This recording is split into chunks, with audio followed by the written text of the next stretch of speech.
And we require the political goodwill of each and every player for us to be able to execute our economic agenda for the benefit of everybody else.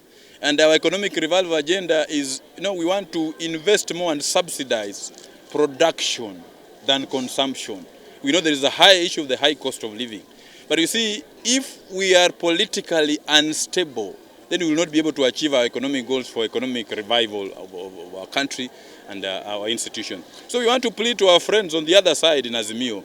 Demonstrations are not going to assist this country at all. We already have a government in place. That government is going to be in place until 2027, when the people will be called upon to elect up a new government if they so wish. And these demonstrations are just creating an era of political instability, which is not very good, which impacts very negatively on our economic revival. We want to urge our brothers and sisters to stop the demonstration. And we have assured them that on this part of the world, we are not going to join those demonstrations. We are going to ensure that we tell our people, go back to our farms, let us work, and ensure that we revive up our economy. So demonstrations are no for us people in Kanduyi. We are ready to work with the government that is in place. And we want to urge the government that is there now, please be able to release the amounts of money that are left on account of CDF, because there are too many projects that need to be conducted to ensure that the CBC program succeeds.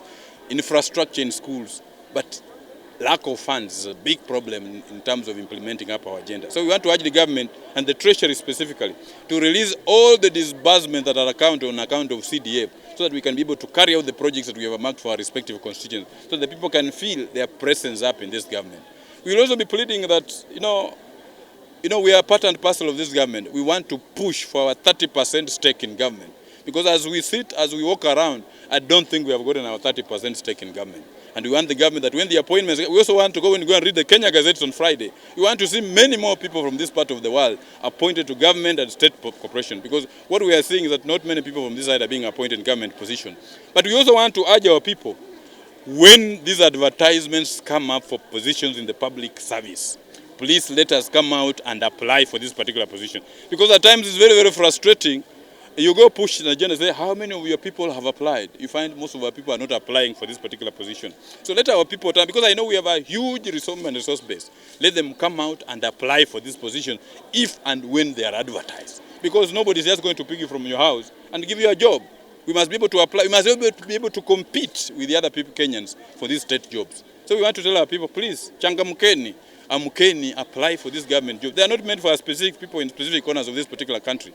They are for all of us. As sisi wote, we must be able to move together.